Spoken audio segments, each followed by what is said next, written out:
Assalamualaikum warahmatullahi wabarakatuh.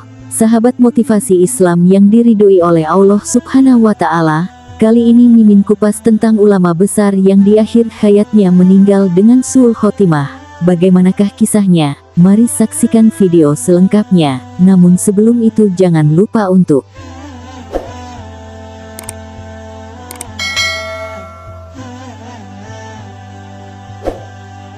terdapat suatu keterangan dalam kitab Masyaibu al-Insan min Makaid Syaiton yang dikarang oleh Syekh Al-Maqdisi Al-Hanafi tentang kisah seorang ahli ibadah yang di ujung hayatnya meninggal dalam keadaan su'ul khotimah. Kisah ini merupakan salah satu yang sangat populer di kalangan masyarakat, khususnya di kalangan santri. Baik, seperti apa kisahnya? Dan pelajaran apa saja yang dapat kita ambil? Diceritakan dari Ibnu Abbas R.A. bahwa ada seorang ahli zuhud yang bernama Barsiso.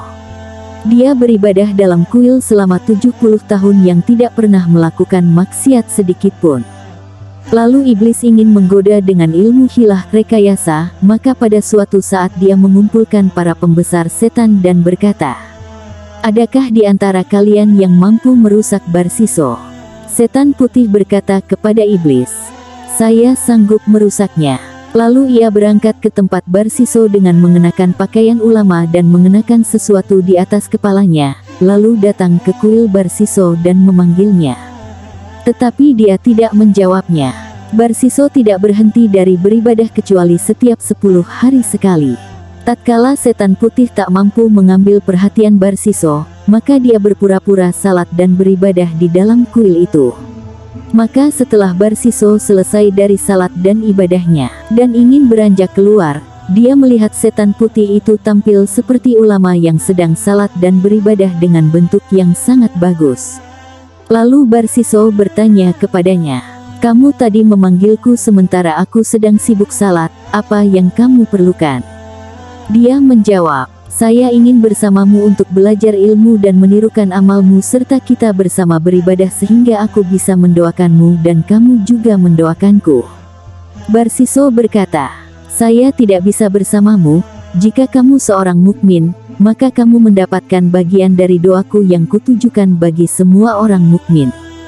Kemudian dia beranjak salat dan meninggalkan setan itu.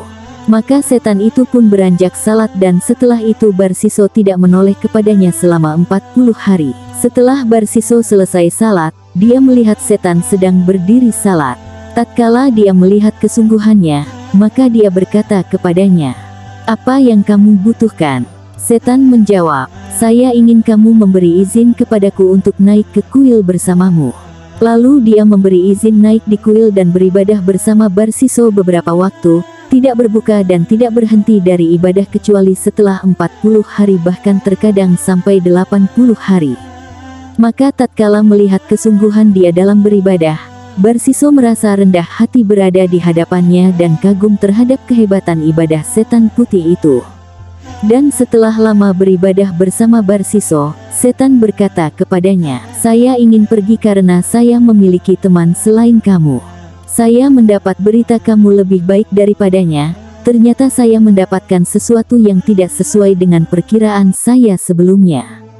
Kemudian Barsiso merasakan sesuatu yang besar dalam batinnya sehingga tidak mau berpisah dengannya karena dianggap lebih baik ibadahnya daripada dirinya. Ringkas cerita, pada saat berpisah, setan mengajari Barsiso doa-doa untuk menyembuhkan orang sakit dan gila. Kemudian setan putih itu mengganggu seorang gadis Bani Israel yang memiliki 3 saudara laki-laki. Dahulu bapak mereka adalah raja. Setelah bapaknya meninggal, ia digantikan saudara laki-lakinya, yaitu paman gadis itu. Setan menyiksa dan mencekik gadis tersebut. Lalu setan datang kepada keluarga tersebut dan mengabarkan tentang Barsiso yang mampu mengobatinya. Setan menyarankan agar gadis itu ditinggal bersama Barsiso dan mempercayakan kepadanya karena dia seorang ahli ibadah. Pada awalnya Barsiso menolak gadis itu untuk dititipkan padanya. Namun akhirnya, saudara-saudaranya membuatkan kuil dekat kuil Barsiso dan meninggalkan saudara gadisnya di sana. Setelah selesai salat, Barsiso melihat ada gadis cantik berada di dekatnya. Maka dia mulai jatuh hati dan tergoda. Lalu setan mengganggu gadis itu, lalu Barsiso berdoa dengan doa yang diajarkan setan dahulu. Setan itu pun keluar dan pergi dari gadis itu. Kemudian dia mulai salat lagi, setan itu datang kembali dan mengganggu sang gadis. Maka tanpa sengaja tubuh gadis itu terbuka dan setan membisikkan Barsiso, "Gaulilah gadis itu dan setelah itu kamu bisa bertaubat." Dan setan pun berhasil. Barsiso menggauli gadis tersebut sehingga gadis itu hamil dan terlihat mengandung.